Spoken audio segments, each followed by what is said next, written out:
తాకట్లో ఉన్న మీ బంగారాన్ని విడిపించి ఆ రోజు ఆన్లైన్ రేటుకి కొంటాం. Sharma gold company. నమస్కారం, సుమన్ టీవీకి స్వాగతం. ఈ 2025 ఫిబ్రవరి మాసం గ్రహాల సంచారం ప్రకారం ఏ రాశుల వారికి ఎలాంటి ఫలితాలు వెలువడున్నాయి, అలాగే ఎటువంటి పరిహారాన్ని పాటించుకోవాలి, ఈ అంశాలను తెలియజేసేందుకు మనతో పాటు ఉన్నారు ప్రముఖ జ్యోతిష్య రత్న జ్యోతిష్య చక్ర వైభవ నిపుణ డాక్టర్ రాళ్లపల్లి రవికుమార్ గారు. గురుగారు నమస్కారం. శరదిందు సమాకారే పరబ్రహ్మ స్వరూపిణి వాసరాపీఠ నిలయే సరస్వతి నమస్తుతే.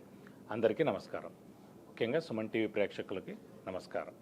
గురుగారు, ముందుగా ద్వాదశ రాశుల వారికి ఎలా ఉండబోతుందో తెలుసుకునే ముందు ఈ నవగ్రహాలు సంచారం ఎలా ఉంది, ఎలాంటి ఫలితాలను ఇస్తున్నాయో తెలియజేస్తారా? ఫిబ్రవరి 2025 మాస ఫలితాల్లో నవగ్రహాలు ద్వాదశ రాశుల్లో ఎక్కడున్నాయో ఇప్పుడు తెలుసుకుందాం. ముందుగా రవి వచ్చేసి మనకి కుంభరాశిలో ఉంటారు.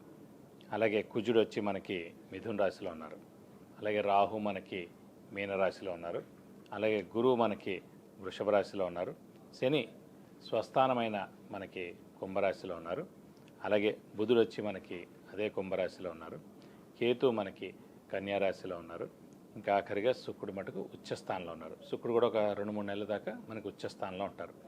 ముఖ్యంగా మొన్నటిదాకా మనం చెప్పుకున్నాం 27 అక్టోబర్ నుంచి ఫిబ్రవరి 21 వరకు కుజుడు నీచ స్థానంలో ఉండడం వల్లనే యాక్సిడెంట్లు జరగడం, ఈ ఫైర్ యాక్సిడెంట్స్ జరగడం, విపరీతమైన మేజర్ యాక్సిడెంట్స్ అన్ని రోడ్ల మీద కానీ అవి కానీ జరగడం, చాలామంది చనిపోవడం లాంటివన్నీ కూడా జరిగాయి. సో దేవుడి దేవల ఆ కర్కాటక రాశి నుంచి కుజుడు నీచత్వం అనేది 21 జనవరితో వెళ్ళిపోయిందండి. సో ముఖ్యంగా కర్కాటక రాశి వారికి, సింహరాశి వారికి, మీన రాశి వారికి ఈ 3 రాశులకి యోగకారకుడైన కుజుడు నీచలో ఉన్నాడు కాబట్టి డబ్బు ఖర్చు, హెల్త్ ప్రాబ్లం, మాట పడటం ఇలాంటివన్నీ కూడా జరిగాయి. దేవుడిదలు అవన్నీ కూడా ఇప్పుడు తొలగిపోయినమని చెప్పుకోవచ్చు. అలాగే ఇప్పుడు ముఖ్యంగా మిథున్ రాశి, కన్యా రాశి, మకర రాశి, కుంభరాశి ఈ 4 రాశులకి యోగకారకుడు, అదృష్టకారకుడు, లక్ ఫేవర్ చేసే గ్రహమైన శుక్రుడు ఉచ్చ స్థానంలో 4 నెలల పాటు ఉంటాడు ఇంచుమించుగా. సో మనకి ఫిబ్రవరి 1 నుంచి. కాబట్టి వీళ్ళందరూ కూడా విపరీతంగా అన్ని విధాలు కూడా బాగా కలిసి వస్తుందని చెప్పుకోవచ్చు. ఇవ్వండి ద్వాదశ రాశుల్లో నవగ్రహాలు ఈ స్థానాల్లో ఉన్నాయి. గురుగారు, మరి వృషభ రాశి వారికి ఫిబ్రవరి మాసం ఎలా ఉండబోతుంది? గ్రహాలు ఎటువంటి ఫలితాలను, ఏ గ్రహాలు ఎటువంటి ఫలితాలను అందిస్తున్నాయి? వృషభ రాశి అనగానే అంటే రెండో రాశి అనగానే మనకి కృత్తిక 2-3-4 పాదాలు, రోహిణి 1-2-3-4 పాదాలు, మృగశిర 1-2 పాదాలు, ఈ నక్షత్రాల సమూహంతో మనకి వృషభ రాశిలోకి వస్తుంది. సాధారణంగా వృషభ రాశి మనకి చంద్రుడు ఉచ్చలో ఉంటాడు. చంద్రుడు మాతృకారకురాలు ఎవరికైనా సరే. సో చంద్రుడు ఉచ్చలో ఉంటారు కాబట్టి వృషభ రాశి వారు ఎవరికైనా సరే వాళ్ళ తల్లికి ఎప్పుడు ఏ ఆటంకం ఉండదు, ఎలాంటి ఇబ్బంది ఉండదు. తల్లి యొక్క బ్లెస్సింగ్స్ 100% పరిపూర్ణంగా వృషభ రాశి వారికి ఎప్పుడూ ఉంటుంది. సో ఇలాంటి వృషభ రాశి వారికి యోగకారకుడైన శని దశమ స్థానంలో స్వస్థానంలో ఉన్నందుకు మనకి అన్ని విధాల లక్ అనేది మటుకు ఖచ్చితంగా 100% ఉంటుందండి. ఇప్పుడు ఈ నెలకి తీసుకుంటే మటుకు ప్రస్తుతం రాశ్యాధిపతి అయిన శుక్రుడు ఉచ్చస్థానంలో ఉన్నాడండి. ఈ నెలలాళ్ళు ఉంటారు, ఇంకా 3-4 మంత్స్ కూడా ఉంటారు అన్నమాట. సో ఎప్పుడైతే రాశ్యాధిపతి మనకి శుక్రుడు ఉచ్చలో ఉన్నాడో సో హార్డ్ వర్క్ అనేది మనకు తప్పకుండా కలిసి వస్తుంది. మన కష్టం అనేది తప్పకుండా మనకి కనిపిస్తుంది. అంటే మనం బాగా కష్టపడుతున్నాం అంటారు, చాలామంది కష్టపడుతుంటారు, కానీ స్మార్ట్ వర్క్ చేయాలి, లేదంటే హార్డ్ వర్క్ చేయాలి, లేకపోతే దైవబలం తోడవాలన్నమాట. సో ఈ వృషభ రాశి వారి మాట ఖచ్చితంగా మీరు కష్టపడిన దానికి ప్రతిఫలం ఈ నెల ఖచ్చితంగా ఉంటుందని చెప్పుకోవాలి. ముఖ్యంగా అదృష్టం పరిపూర్ణంగా ఉండడం చేత, అంటే శని స్వస్థానంలో ఉండడం చేత ఉద్యోగస్తులకు పట్టిందల్లా బంగారం చెప్పుకోవచ్చు. అలాగే నిరుద్యోగులకు ఉద్యోగం వస్తుంది. అలాగే మ్యాక్సిమం ఏంటంటే రాశిలోనే గురువు ఉండడం చేత తీర్థయాత్రలు చేయడం, గురువుని దర్శించడం, గురువు యొక్క బ్లెస్సింగ్స్ తీసుకోవడం, అలాగే సంఘంలో జరిగే కార్యక్రమాల్లో అన్నింటిలో కూడా మీరు పాల్గొంటూ ఉంటారు. అలాగే ఇంట్లో పెద్దవాళ్ళు, చిన్నపిల్లలు, అలాగే మీ ఆరోగ్యం కూడా చాలా బాగుంటుంది. ఎందుకంటే శని ఆరోగ్యకారకుడు, ఆయుష్కారకుడు, అలాగే వృత్తికారకుడు, ప్రొఫెషన్ కారకుడు, ఉద్యోగకారకుడు కూడా. సో ఉద్యోగం, ప్రొఫెషను, ఆరోగ్యం అన్నీ కూడా చాలా బాగుంటాయని చెప్పుకోవాలి వృషభ రాశి వారికి. లాభస్థానంలో రాహు ఉన్నాడండి. సో లాభస్థానంలో రాహు చాలా మంచిది. అలాగే పంచమ స్థానంలో కూడా కేతు కూడా చాలా మంచిది.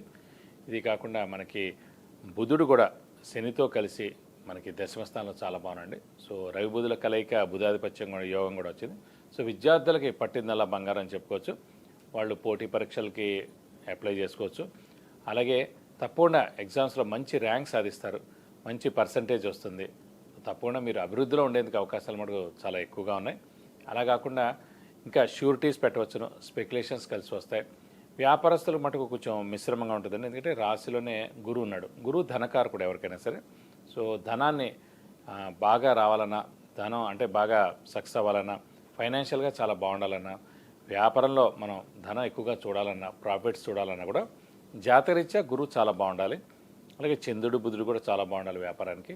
కాబట్టి ప్రస్తుతం మటుకు మనం గోచారీత్యా చూస్తున్నాం కాబట్టి వృషభ రాశి వారికి గురువు రాశిలో ఉన్నారు కాబట్టి కొంచెం ఆర్థికంగా మిశ్రమంగా ఉందని చెప్పుకోవాలి. కొన్ని అప్పులు కూడా చేయాల్సి వస్తుంది, అప్పుల వాళ్ళ బెడద కూడా తప్పదు, కొత్త అప్పులు కూడా చేయాల్సింది వచ్చేందుకు అవకాశాలు ఎక్కువగా ఉన్నాయి. అయినా కూడా అదృష్టకారకుడైన శని చాలా బాగుండడం స్వస్థానంలో, అలాగే రాశ్యాధిపతి అయిన శుక్రుడు ఉచ్చస్థానంలో ఉండడం చేత మీకు అన్ని విధాల బాగానే ఉంటుందని చెప్పుకోవాలి. గురుగారు, మరి దశమ స్థానంలో ఉన్నటువంటి శని మరి ఉద్యోగస్తులకి ఎటువంటి ఫలితాలను అందించనున్నాడు? ఈ రాశి వారికి ఉద్యోగం ఖచ్చితంగా వస్తుందండి.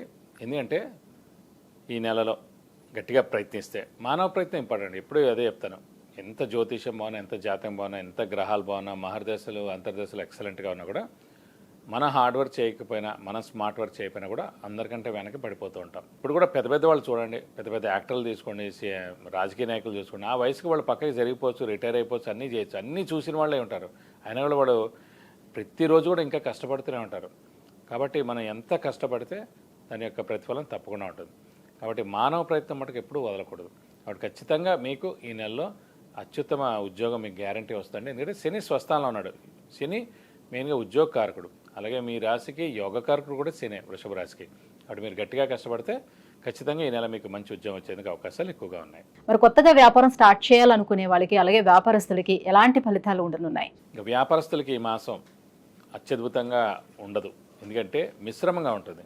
ఇందాక కూడా మనం చెప్పుకున్నాం, గురువు ఎప్పుడైతే మనకి రాశిలోనే ఉన్నాడో గురుబలం తగ్గింది. ఎందుకంటే 2, 5, 7, 9, 11 స్థానాల్లో ఉన్నప్పుడే గురువు చాలా బాగున్నట్టు, గురుబలం ఉన్నట్టు మన రాశి నుంచి. కాబట్టి ప్రస్తుతం రాశిలో ఉన్నాడు కాబట్టి గురుబలం అనేది 50% ఉంది. కాబట్టి వ్యాపారస్తులకి మెయిన్గా గురువు అంటే ధనకారకుడు అయ్యాడు కాబట్టి ధనం బాగా రావాలన్నా, ప్రాఫిట్స్ రావాలన్నా కూడా, సేల్స్ బాగా జరగాలన్నా కూడా గురువు చాలా బాగుండాలి. కాబట్టి ప్రస్తుతం గురువు మిశ్రమంగా ఉన్నాడు కాబట్టి వ్యాపారస్తుల మటుకు మిశ్రమంగా ఉంటుందని చెప్పుకోవాలి. గురుగారు, వృషభ రాశి వారు మరి ఇంకా ఎటువంటి పరిహారాన్ని పాటించుకుంటే ఇంకా మంచి ఫలితాలు ఉంటాయి వీళ్ళకి? ఈ రాశి వారికి పరిహారాలను చెప్పుకున్నప్పుడు మటుకు ఖచ్చితంగా పంచమ స్థానంలో కేతు ఉన్నందుకు వినాయకుడిని ఎక్కువగా పూజిస్తే చాలా మంచిది. ప్రతిరోజు వినాయకుడు అష్టోత్తరం చదువుకుంటే చాలా మంచిది. గురుబలం మటుకు తక్కువగా ఉంది కాబట్టి మనకి మేదాకా ఖచ్చితంగా వృషభ రాశి వారు ప్రతి గురువారం ఉపవాసం ఉంటే చాలా మంచిది. ఈ చిన్న చిన్న పరిహారాలు మీరు పాటిస్తే కనుక మీకు అన్ని విధాలా మంచి చేకూరుతుంది. విద్య, ఉద్యోగం, విదేశీయానం, వివాహం, వాహనం, గృహం, ఇలా అన్ని విషయాల గురించి తెలుసుకోవాలంటే కింద స్క్రోల్ అవుతున్నటువంటి నెంబర్లకి కాల్ చేసి గురుగారి అపాయింట్మెంట్ పొందవచ్చు. గురుగారి, ఫిబ్రవరి మాసం వృషభ రాశి వారికి ఎలా ఉండబోతుంది, ఎలాంటి పరిహారాలని పాటించుకుంటే ఇంకా శుభదాయకంగా ఉండబోతుంది, ఈ విషయాన్ని తెలియజేసినందుకు ధన్యవాదాలండి.